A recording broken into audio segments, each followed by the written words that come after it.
Bendecimos al ministro, Niño de Jesús Quesada, nuestro pastor, la persona que nos cubre a nosotros en la congregación, su esposa doña Irma, y a los demás ancianos de la congregación, que son personas nobles, ¿verdad? Que nos han dado testimonio a todos nosotros para que podamos también seguir su ejemplo e imitar su fe. Hoy tenemos el estudio bíblico número 25, que lleva como título Una visión del ministerio de Cristo, una visión del ministerio de Cristo, desde el punto de vista y de las profecías que pronunció Zacarías a través de sus escritos, el profeta menor. La base bíblica está en Zacarías, capítulo 3, verso 9, capítulo 4, verso 7, capítulo 9, verso 9, capítulo 11, verso 12 y 13, capítulo 12, verso 10, capítulo 13, versículos 6 y 7. O sea que al hablar solamente de las profecías que Zacarías dijo sobre Jesús, por eso los versículos bíblicos están tan salteados y en capítulos tan distantes.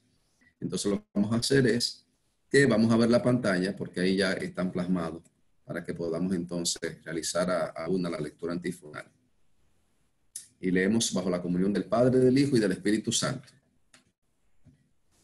Porque he aquí aquella piedra que puse delante de Josué, sobre esta única piedra y 7 ojos. He aquí yo grabaré su escultura, dice Jehová de los ejércitos, y quitaré el pecado de la tierra en un día. Capítulo 4, verso 7. ¿Quién eres tú, oh gran monte? Delante de Zorobabel serás reducido a llanura. Él sacará la primera piedra con aclamaciones de gracia, gracia a ella.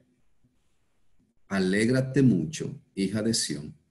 Da voces de júbilo, hija de Jerusalén. He aquí tu rey vendrá a ti, justo y salvador, humilde y cabalgando sobre un asno, sobre un pollino, hijo de asna. Y les dije, si os parece bien, dadme mi salario, y si no, dejadlo. Y pesaron por mi salario 30 piezas de plata. Capítulo 11, 13 dice, y me dijo Jehová, échalo al tesoro, échalo al tesoro, hermoso precio con que me han apreciado. Y tomé las 30 piezas de plata y las eché en la casa de Jehová al tesoro. Capítulo 12, 10. Y derramaré sobre la casa de David y sobre los moradores de Jerusalén espíritu de gracia y de oración.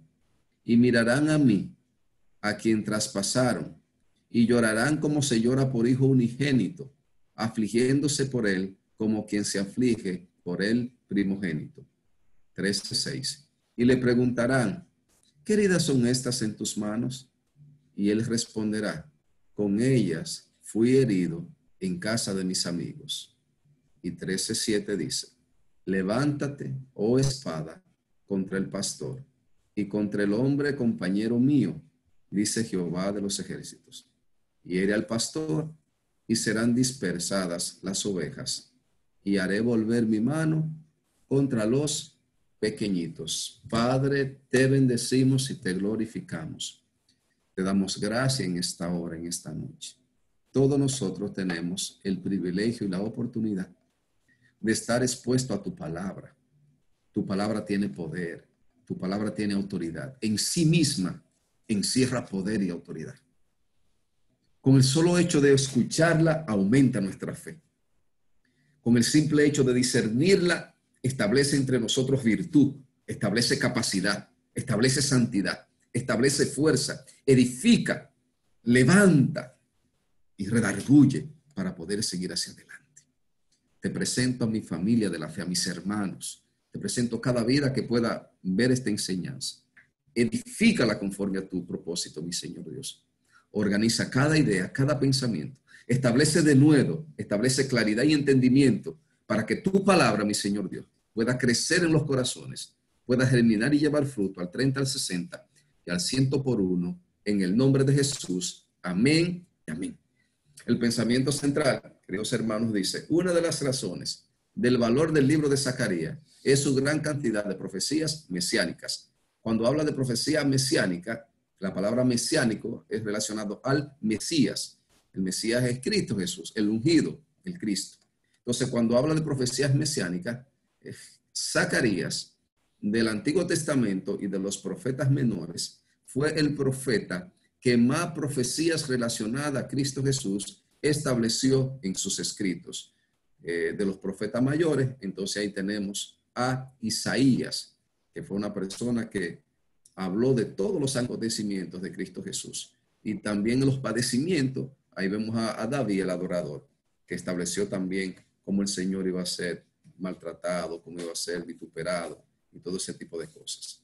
El texto áureo, o texto con más valor en relación a la enseñanza, es Zacarías 9:9, que dice: alégrate mucho, hija de Sión, da voces de júbilo, hija de Jerusalén, he aquí tu rey vendrá a ti. ¿Cuánto esperamos a nuestro rey?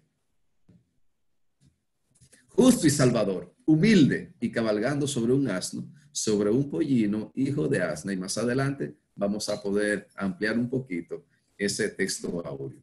Tenemos 3 objetivos, como siempre. El primer objetivo dice: conocer las profecías que se encuentran en el libro de Zacarías acerca del Mesías. Conocer las profecías que se encuentran en el libro de Zacarías acerca del Mesías. Y aquí la vemos al lado derecho, para que usted posteriormente pueda buscar en YouTube esta enseñanza. Y ahí están las citas bíblicas para que entonces usted pueda, en comunión con el Señor, empezar a leerla y a tener una interacción con esas palabras proféticas.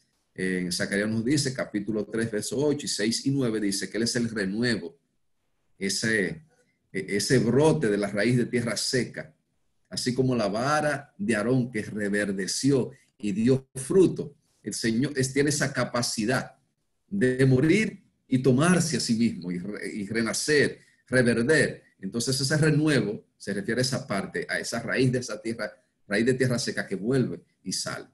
La piedra, capítulo 3, versos 9 y 4, 7, todos sabemos que la piedra que desecharon los edificadores vino a ser la piedra angular. ¿Cuánto bendice?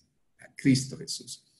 Rey de Israel, capítulo 9, verso 9, el siervo traspasado, 12:10, el ángel de Jehová, 12:8, el manantial que limpia, 13:1, el pastor herido, 13:7, y rey de toda la tierra, 14:9. Ahí sí que ahí están esas citas bíblicas para que entonces podamos conocer la profecía de Zacarías en relación al Mesías. El objetivo número 2 dice: reconocer que el amor de Dios y su plan redentor fue expuesto con anticipación.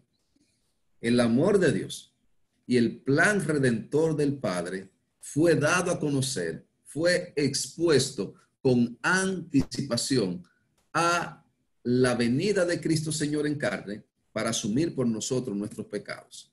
¿Dónde sucedió? En el Génesis, en el Berechí, en el inicio, en el comienzo, en el principio, con el primer hombre y la primera mujer, en el momento en que ellos erraron, en el momento en que cometieron un error, en el momento en que fueron desobedientes, en el momento en que el diablo los indujo a pecar de manera voluntaria, ellos entregaron todo lo que el Señor puso en sus manos bajo la ordenanza del enemigo a obedecer a su palabra.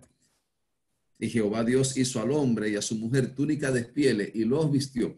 Cuando el hombre y la mujer cometen pecado y empiezan a contaminarse, lo primero es que cuando escucha la voz del enemigo y le prestan atención a esa voz, y esa voz penetra, y así como la palabra de Dios penetra en nuestros oídos e incrementa nuestra fe y nos fortalece, cuando prestamos la voz, cuando prestamos nuestro sentido a la voz del enemigo, entonces eso empieza a hacer un efecto contrario. Empieza a hacer menguar nuestra fe y por consecuencia a dudar y entonces a debilitarnos. En el caso de ellos fueron debilitados y empezaron a entrar una serie de sentimientos encontrados que nunca habían experimentado. Entre ellos la codicia, el orgullo, el miedo. De tal manera que cuando escucharon a Dios se esconde. Y para tratar de ocultar, y viene también la simulación y la hipocresía, se cubrieron con hojas, se hicieron un traje a su medida, se auto justificaron y se auto perdonaron. Entonces, el Señor, en ese mismo instante, dice la palabra, que tomó túnicas de pieles y los vistió. Entonces, cuando el Señor decide cubrir su pecado con estas túnicas de pieles, entonces lo que nos habla es que hay un derramamiento de sangre. Y algunos exégetas, porque la Biblia no lo dice literal, exponen que esas túnicas de pieles eran de cordero, eran de ovejas, que es lo que se utilizaba, ¿verdad? Para lo que los pastores utilizan para cubrirse. Entonces, ese derramamiento de esa sangre, ese cordero inmolado, para cubrir los pecados de los primeros hombres, entonces era una anunciación de manera anticipada a lo que posteriormente nuestro Salvador iba a ser en la cruz del Calvario. Pero no ahora con el poder de cubrir el pecado, sino con toda la autoridad divina para deshacer el mal en cada uno de nosotros. ¿Cuánto bendicen la gloria de Jesús? Y eso precisamente fue lo que él hizo. Echó pues fuera al hombre y puso al oriente del huerto de Edén querubines y una espada encendida que revolvía por todos los lados para guardar el camino del árbol de la vida. Entonces, cuando el hombre y la mujer pecan cerca de donde estaba el árbol del conocimiento del bien y del mal, que fue del fruto que comieron para pecar, estaba el árbol de la vida. El Señor lo toma de ese lugar, lo saca fuera del huerto del Edén, pone querubines con espadas encendidas para que el hombre, la mujer y el hombre no puedan ingresar, no puedan tener acceso al árbol de la vida. Y entonces lo viste con pieles de animales, cubre su pecado. Entonces lo que el Señor hace es que cubre el pecado de manera temporal hasta que Él mismo venga en persona para quitar ese pecado. Y entonces lo que hace es que bloquea totalmente la entrada al huerto del Edén para que el hombre no extienda su mano, coma del árbol de la vida eterna y entonces esté en pecado eternamente. Entonces muchas veces podría pensarse que el Señor, wow, fallaron y lo sacó del huerto del Edén. Sí, lo sacó para que el pecado que ellos habían asumido tuviera una condena temporal y lo iba a cubrir con esa sangre.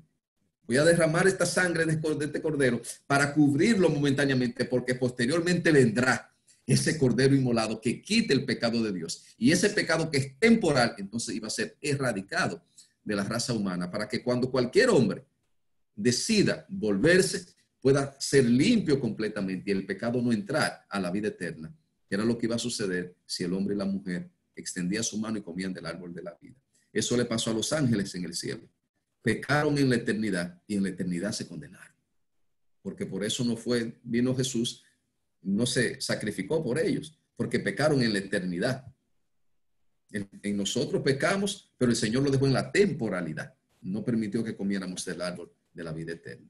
Y el tercer objetivo dice, apreciar la Escritura por su inspiración divina, infalibilidad y cumplimiento. Tres adjetivos: inspiración totalmente divina, infalibilidad y cumplimiento. Aquí vemos en Zacarías cómo todo lo que este profeta menor dijo antes de Cristo venir se cumplió posteriormente.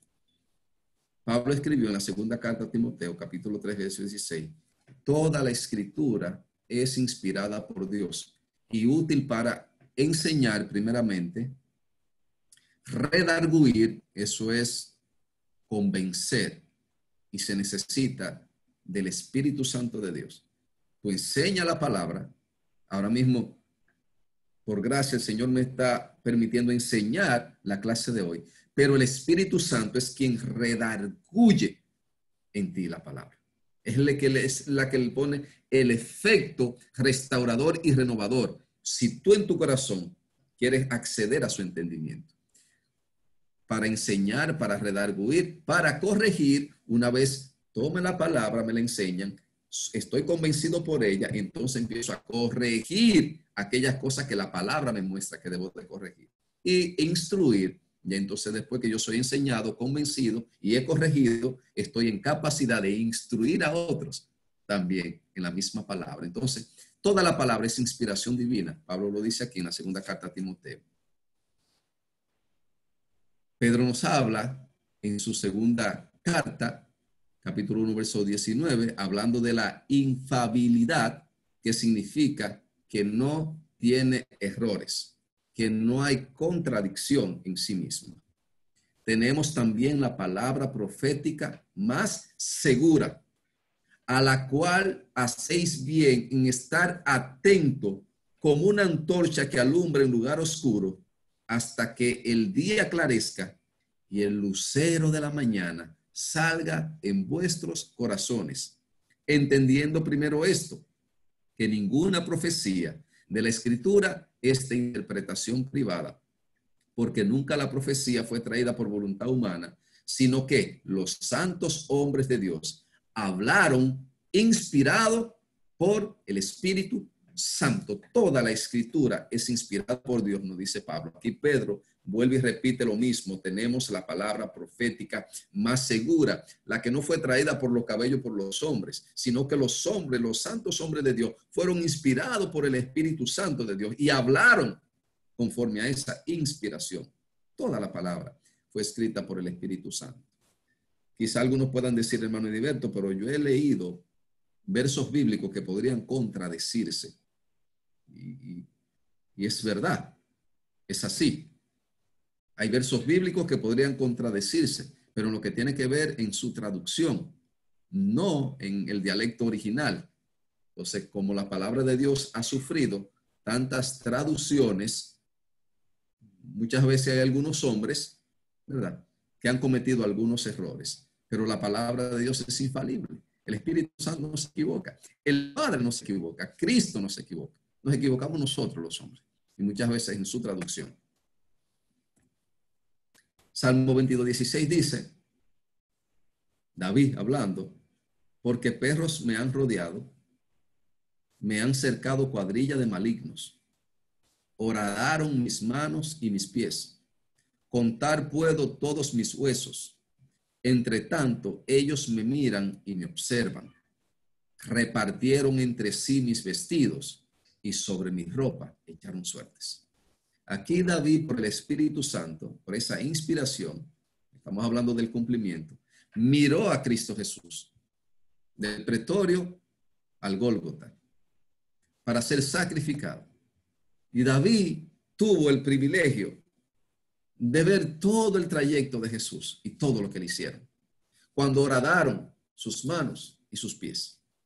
Cuando los desbarataron, como dijo Isaías. Mulieron su carne, de tal manera que podían ver todos sus huesos. Y cuando se repartieron entre ellos mismos sus vestidos. Entonces la palabra tiene cumplimiento. Todo lo que está escrito tiene un cumplimiento. Una visión del ministerio de Cristo desde el punto de vista de Zacarías, de lo que él escribió. Verso 9 dice, porque he aquí aquella piedra que puse delante de Josué. Sobre esta única piedra hay 7 ojos. Aquí habla, cuando habla de esa piedra sobre la que hay 7 ojos, el número 7 habla de plenitud. Es el número pleno de Dios. Ahí lo que nos está refiriendo es a la omnisciencia del Hijo, que todo lo conoce, que todo lo ve, que puede discernir entre todas las cosas. He aquí yo grabé su escultura, dice Jehová de los ejércitos, y quitaré el pecado de la tierra en un día. ¿Qué día? El día en que el Señor decidió voluntariamente asumir nuestro lugar en la cruz del Calvario. Y cuando él dijo, Elí, Elí, lama sabactani, Dios mío, ¿por qué me has desamparado? Y exclamó al Padre y entregó su espíritu y su alma. En ese mismo instante, el Señor quitó el pecado de la tierra en un solo día. No que lo quitó desde el punto de vista de que no se iba a practicar más pecado, sino que le dio la potestad y el poder al hombre que por medio de la confesión y el apartamiento y el reconocimiento de Jesús en su vida, todo pecado iba a ser quitado. No importa la magnitud, no importa el tiempo, no importa la dimensión, iba a ser quitado totalmente. En ese momento derribó la muerte y la autoridad del pecado en la vida de los hombres. Isaías 28:16 dice, por tanto, Jehová el Señor dice así, he aquí, yo he puesto en Sión por fundamento una piedra, piedra probada, angular, preciosa, de cimiento estable, el que creyere, no se apresure. Esa roca en como vive Cristo. Daniel 2:45, de la manera que viste que del monte fue cortada una piedra, no con mano, la cual desmenuzó el hierro, el bronce, el barro, la plata y el oro, el gran Dios ha mostrado al rey lo que ha de acontecer en lo porvenir, y el sueño es verdadero y fiel, su interpretación. Y aquí Daniel estaba hablando de esa figura que estaba constituida de varios reinos, de oro, de plata, de bronce, de hierro y de barro, y que vino esta piedra no cortada por hombre y derribó todos esos reinos que se iban a presentar en la tierra. Y esa piedra es Cristo, que va a juzgar a todas las naciones, que va a reinar, dice la palabra de Dios, por encima de todas esas cosas. Por lo cual también contiene la escritura, dice Pedro en su primera carta, capítulo 2. Aquí pongo en Sión la principal piedra del ángulo, escogida, preciosa, y el que creyere en él no será avergonzado. Para vosotros, pues, los que creéis, él es precioso. ¿Para cuánto Jesús es precioso? Para los que creemos. Para los que no creen, la piedra que los edificadores desecharon ha venido a ser la cabeza del ángulo, la piedra maestra, la primera que se pone para entonces empezar a tirar las líneas hacia alrededor. El verso 7 del capítulo 4 dice, ¿quién eres tú, oh gran monte? Delante de Zorobabel serás reducido a llanura. Él sacará la primera piedra con aclamaciones de gracia, gracia a ella. Entonces aquí hay una parte muy importante que quiero compartir con mis hermanos. Zacarías dice el Señor a través de Zacarías, ¿quién eres tú, oh gran monte? Delante de Zorobabel serás reducido a llanura, porque él sacará la primera piedra con aclamaciones de gracia y de gracia. La ilustración aquí es un monte alto y Zorobabel está abajo. Zorobabel era, al igual que Josué, era una autoridad en Israel. Una era la parte sacerdotal y otra era la parte de la autoridad civil. Aquí está Zorobabel como autoridad y se encuentra este gran monte delante de él. Y el Señor dice, ¿quién eres tú, oh gran monte? Delante de Zorobabel serás reducido a llanura. ¿Pero por qué delante de Zorobabel? Porque él sacará la primera piedra con aclamaciones de gracia y de gracia, porque el operar de la autoridad de Zorobabel no era conforme a su justicia, era conforme a la gracia de esa piedra angular que es Cristo Jesús.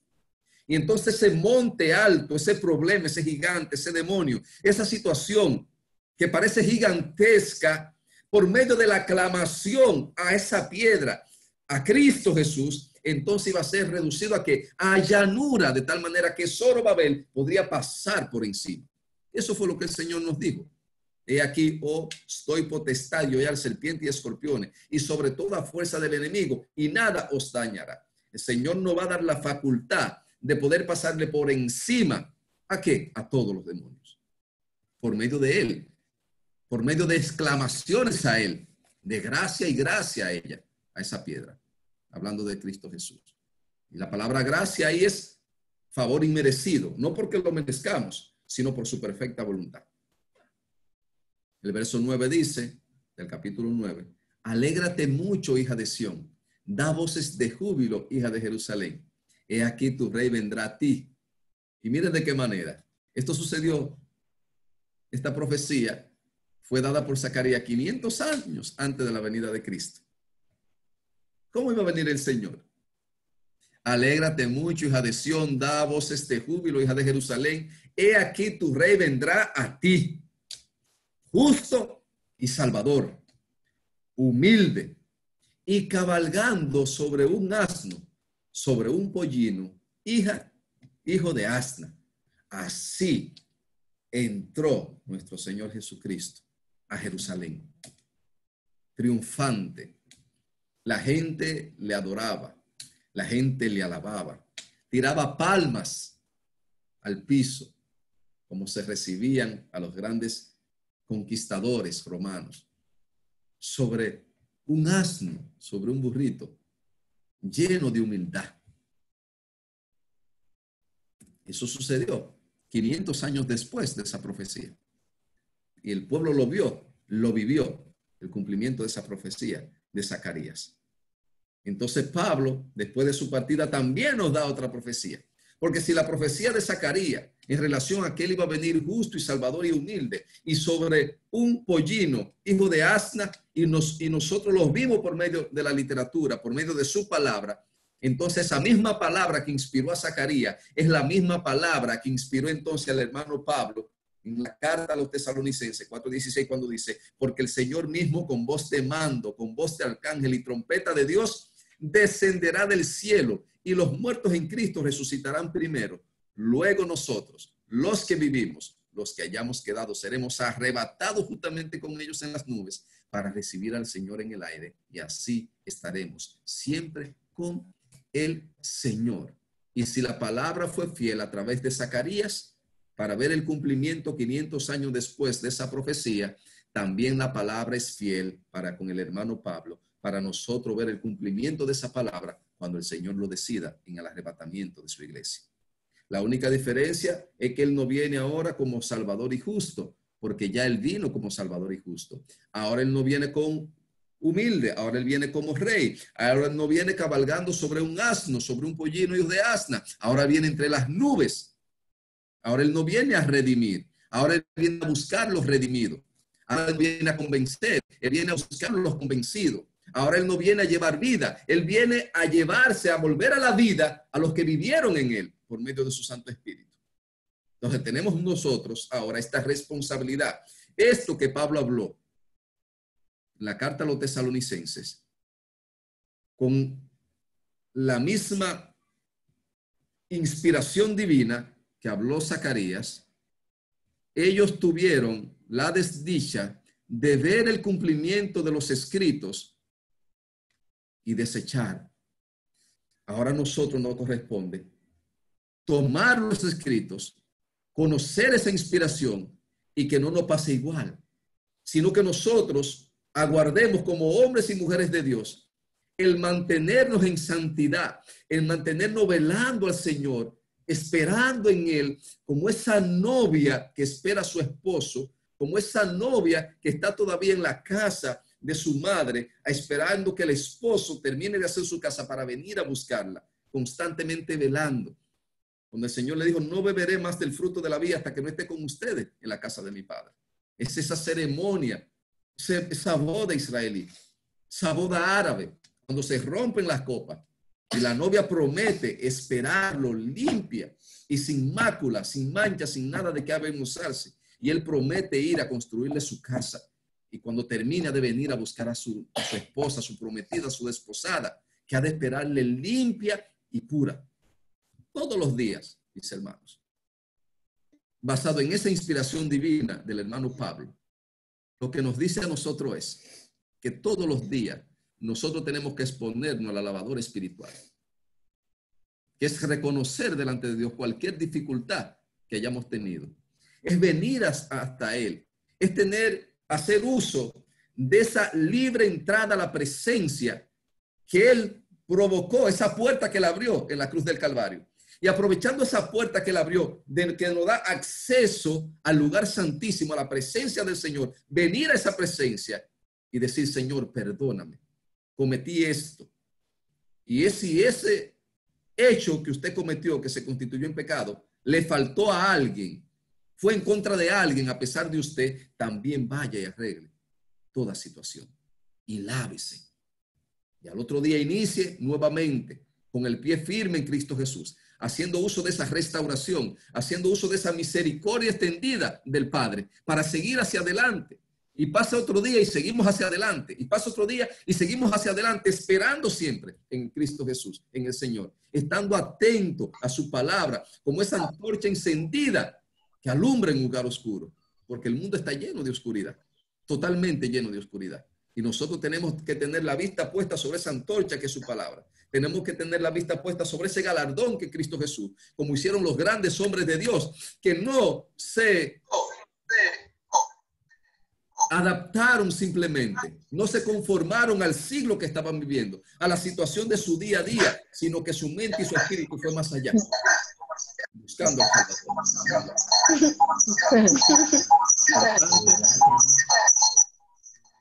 hay un micrófono encendido para que el hermano que pueda conseguir. Abraham, silencia el micrófono, por favor, príncipe. Gloria a Dios. Por tanto, alentaos unos a otros con estas palabras. Esas palabras son de aliento. Esa profecía cumplida de Zacarías, inspirada por el Espíritu Santo, también traen el cumplimiento de la profecía del hermano Pablo. Y todos nosotros tenemos que estar esperando el cumplimiento de esa profecía en nuestras vidas. Si no se dio en nuestra generación, como quiera ganamos. Ese era el pensar de Pablo. El Señor mismo, con voz de arcángel y con trompeta de Dios, descenderá del cielo y los muertos en Cristo resucitarán primero, luego nosotros, los que vivimos. Pablo se miró ahí. El hombre con toda la revelación del mundo dice, no, yo me incluyo ahí. Voy a vivir como si yo estuviera esperando al Señor hoy. Y no pasó mañana, lo voy a esperar hoy. Y ese debe de ser nuestro norte. Eso nos va a ayudar a nosotros a corregir cualquier cosa que tenemos que corregir. Y no vamos a permitir que el sol se ponga sobre nuestro enojo. Porque podemos quedar entonces en esa situación. Zacarías 1:12 dice, 11:12, y les dije, si os parece bien, dadme mi salario, y si no, dejadlo.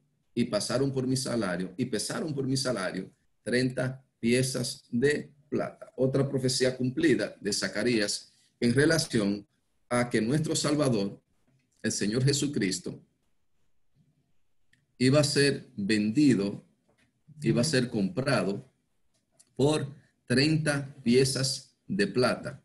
Ese fue el pago que los sacerdotes, que los fariseos le hicieron a Judas Iscariotes para que entregara a Jesús. ¿Qué precio? Ese era el precio de un esclavo herido.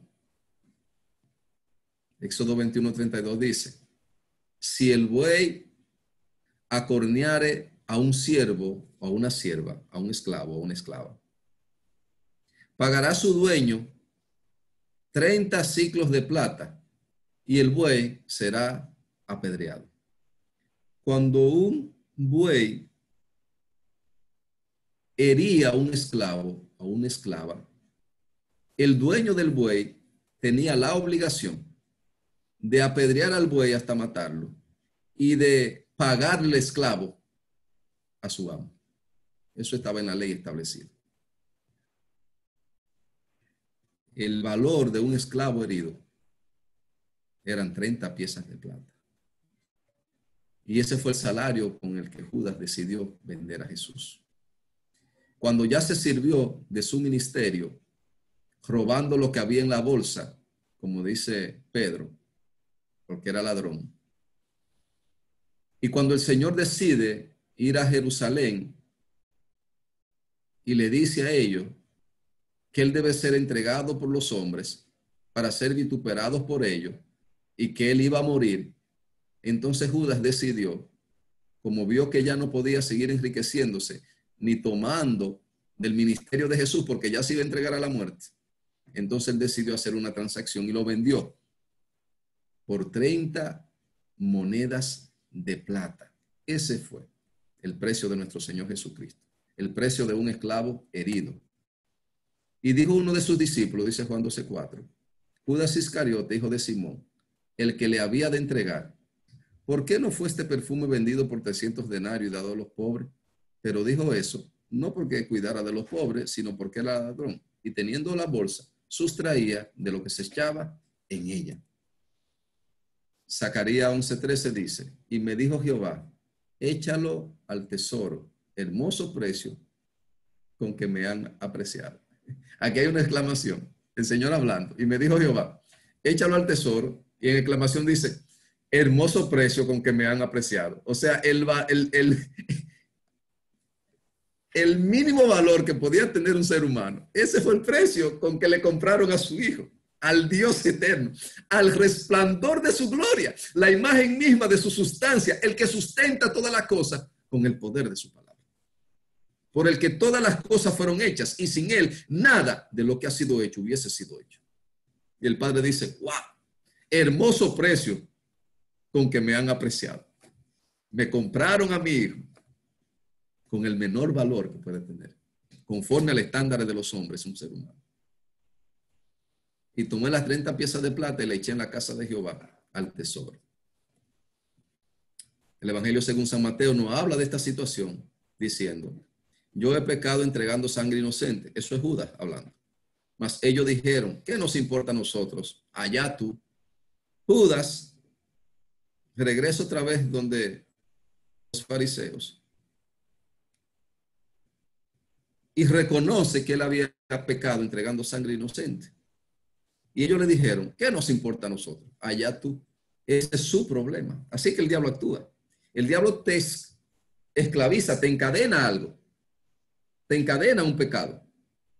Y después que te tiene atado, te lleva a cometer errores conforme a esa atadura. Y después que los errores llegan a ti y tú te das cuenta de todo el mal que ha hecho, entonces te deja solo. Allá usted. Y te deja envuelto en todas esas cosas. Ustedes saben qué pasa cuando un hombre o una mujer está llena, el diablo la tiene atado, lo lleva a su mínima expresión de santidad y de amor a Dios, lo aleja tanto de Dios y lo último que hace es que le pone en su mente que se quita la vida. Nosotros hablábamos otro día en la oficina de Doña Arelis, que la semana pasada llevan 300 y pico de personas en este país que habían cometido suicidio. Creo que eran 366 la cifra. El diablo en su máxima expresión. Nosotros oramos para que el Señor vaya rompiendo todas esas cosas. Pero después que el diablo ata, entonces después acusa y le dice, tú no sirves. Entregaste sangre inocente. La misma sangre inocente que posteriormente no lo vio. Él no veía a Jesús como sangre inocente.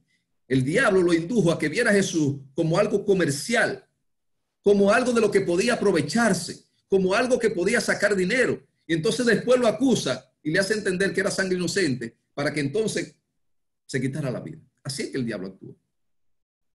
Voy a hacer un paréntesis rápido aquí. Una persona que conozco. Él decide en un momento determinado irse a dar una vuelta. Dice, wow, cualquiera se llega a una mujer de la calle hoy y sale y entra a un casino. Y en ese casino, cuando está hablando con la mujer, no llegaron a un acuerdo porque el precio era muy alto. Dice, bueno, se quedó ahí. Él tenía 3,000 pesos y la persona le estaba exigiendo 6. Entonces él ve que hay unas maquinitas de juego. Y dice, oh, pero pregunta, ¿y se puede jugar ahí? Le dicen que sí. Y desde que él entra, que mete un dinero, se gana 12,000 pesos. Empezando. Sigue jugando, pa, 18. Sigue jugando, pa. Y así sucesivamente. Y él me dice, comandante, en 5 minutos tenía 180,000 pesos. Yo decía, wow, pero son 5 minutos lo que ha pasado y yo tengo 180,000 pesos. Se va para su casa, saca ese dinero, se va con, reparte 2 o 3 pesos ahí a la gente, va a su casa. Si teme que al otro día vuelve, gana, al otro día vuelve, gana, al otro día vuelve, gana, al otro día vuelve, gana. La misma metodología, ganando, sacando y siguiendo, ganando, sacando y siguiendo. Si tema que le empieza a lleva a la esposa a cenar, cena cara, la mujer le dice, mi amor, pero ¿y este dinero? No, cogí un préstamo y decidí sacarte a cenar porque lo llevó a un sitio muy caro. Ven cómo una cosa va llevando a la otra. Una infidelidad, juego de azar, mentira. Va a visitar a su papá. El papá le dice que tiene una deuda de 15,000 pesos, se la paga. El sistema es, hermano, que lo que empezó como un jueguito en un casino, él me dice que ya donde quiera que él veía una ruleta, para allá él cogía. Y él tenía guardado, en toda esa semana que ganó, tenía guardado casi 600,000 pesos. Pero que él empezó a buscar a su casa. A buscar de 80, 100, 30. Y en menos de una semana, adivine qué. Todo se fue. No aguanta y va y busca un prestamista y le coge dinero prestado. Todo eso en menos de un mes. Coge dinero prestado. Había una persona que lo había ayudado antes de empezar a jugar a que todas sus cuentas que debía ponerle en un solo lugar, buscarle un dinero para que pagara todas sus deudas y nada más le debiera a una sola persona y tenía que buscar tanto mensual para pagar eso. Y no había pagado nada de eso. Le coge a un prestamista prestado. Después que le coge un prestamista prestado, que llegue el día de pagar, que él cobra su sueldo, como ya le tenían la tarjeta tomada, ¿ustedes saben qué le hizo? Que desde que la cuenta le cayó en el banco, él de una vez hizo una transferencia a un compañero para que se lo entregara en efectivo. Y entonces así el que tenía la tarjeta, que se iba a cobrar todo el dinero que él le debía, no iba a poder cobrar. Entonces con ese dinero que él cobró de su sueldo, dice, bueno, me voy a recuperar. Y cogió y también perdió el sueldo. Dice él que no vendió la pasolita con la que cagaba porque se le dañó, no la quisieron comprar. Entonces aquí vemos al hombre con el sueldo, sin sueldo, vemos al hombre con la tarjeta empeñada, pasan varios días, no encuentra qué hacer, está pasando hambre en su casa, la muchacha gritándole leche y él no encuentra qué hacer. ¿Usted sabe qué él pensó hacer? Quitarse la vida. Dice, ¿qué yo voy a hacer ahora? Porque yo tenía mucho, ahora no tengo nada. Los 15,000 pesos que le dio al papá, le había cogido 20 a un prestamista. Y míralo ahí ya, ahí debe 5 mejor. La cena buena que le dio a la mujer, ahí está la niña que ni leche tiene gritándole hambre. ¿Estamos entendiendo? Así es que el diablo hace. El diablo te presenta, te ata con algo y después te lo quita todo. Te da con una, pero te quita con dos. Y después le dijo, mátate, quítate la vida. Y me dice él que él iba manejando y vio una zanja y va para Puerto Plata. El chofer dijo, me voy a ir por ahí. Y después dijo, no, me voy a hacer en mi casa para que después como que no lo anden buscando. Y decide acostarse, tomar un cuchillo, ponerlo debajo de la cama y cuando se levantó a las 5 de la mañana a buscar el cuchillo para quitarse la vida, ahí su niña se despertó. Dice que se le tiró en el pecho y empezó a decirle, papi, yo te quiero. Papi, yo te quiero. Papi, dame leche. Y le dije, mi amor, no hay leche. Entonces la hijita le buscó una tablet que tiene para que le pusiera un jueguito. Dice que ahí la niña empezó a jugar hasta que se durmió en su pecho. Posteriormente entonces fue al trabajo, habló con varias personas y ahí habló con una persona que yo me gané para el Señor en Cristo Jesús. Y le habló de Jesús. ¿Cuánto bendice? Y ahí está el hombre tirando para adelante. Recibió a Jesús en su corazón y está ahí tirando para adelante. Entonces el enemigo utiliza esa metodología. Primero te muestra el objetivo para después quitártelo. Entonces esto fue lo que le pasó aquí a Judas. En un momento él, dice la palabra, determinó que había entregado sangre inocente. Mas ellos le dijeron, ¿qué nos importa? Ya tú. Y arrojando las piezas de plata en el templo, salió y fue y se ahorcó. Los principales sacerdotes, tomando las piezas de plata, dijeron, no es lícito echarle en el tesoro de las ofrendas, porque es precio de sangre.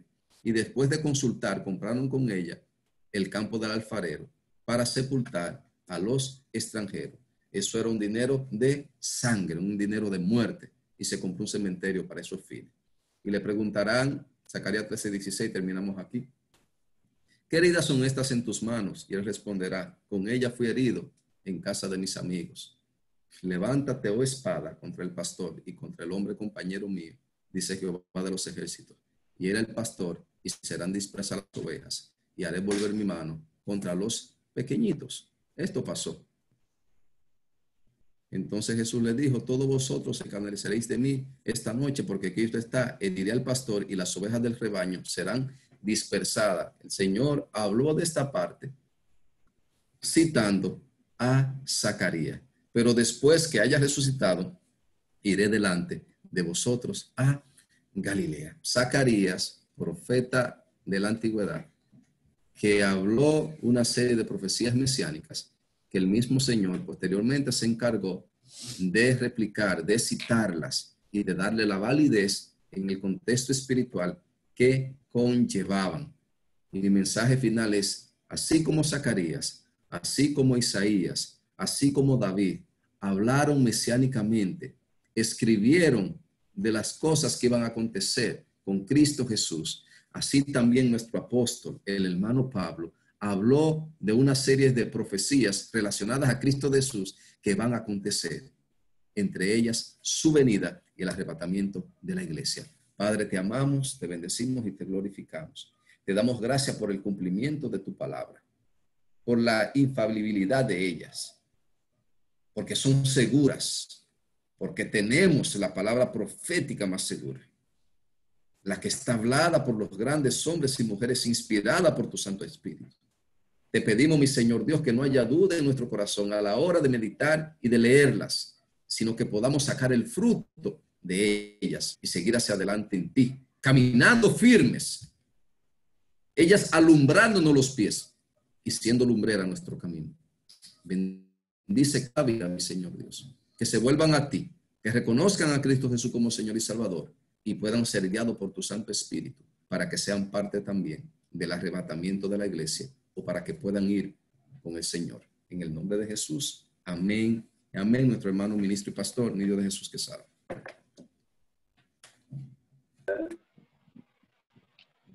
Dios nos siga bendiciendo.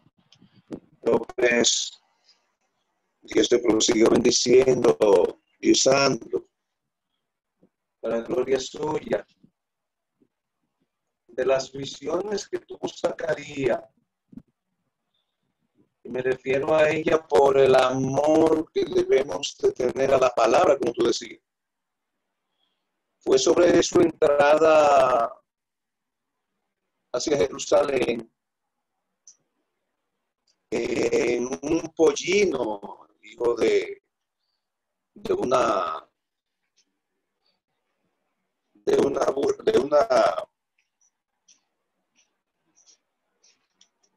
alégrate mucho, hija de Sión, da voces de júbilo, hija de Jerusalén. He aquí tu rey vendrá a ti, justo y salvador, humilde, y cabalgando sobre un asno, sobre un pollino, hijo de asna. O sea, ya tenía la señal puesta por Dios, ya tenía la visión, la palabra del Señor, como iba a entrar, y él entró y lo vieron. El caso de que cuando el Señor entró, lloró por ver la apatía del pueblo hacia Dios y su palabra. Ellos tuvieron el cumplimiento de la palabra, pero ellos no amaban la palabra del Señor. Entonces el Señor lo que hace es que llora. Tú mencionabas a Pablo hablando sobre la venida del Señor. Bendito los que aman la venida del Señor. Eso es lo que tenemos por delante. Cuando esperan la venida del Señor, el Señor viene a recoger a su pueblo. Bendito sea Dios. En el arrebatamiento, el día de la redención, ¿cómo debemos de estar? Esperándolo, amando su palabra, que no nos sorprenda, que no estemos apáticos a eso.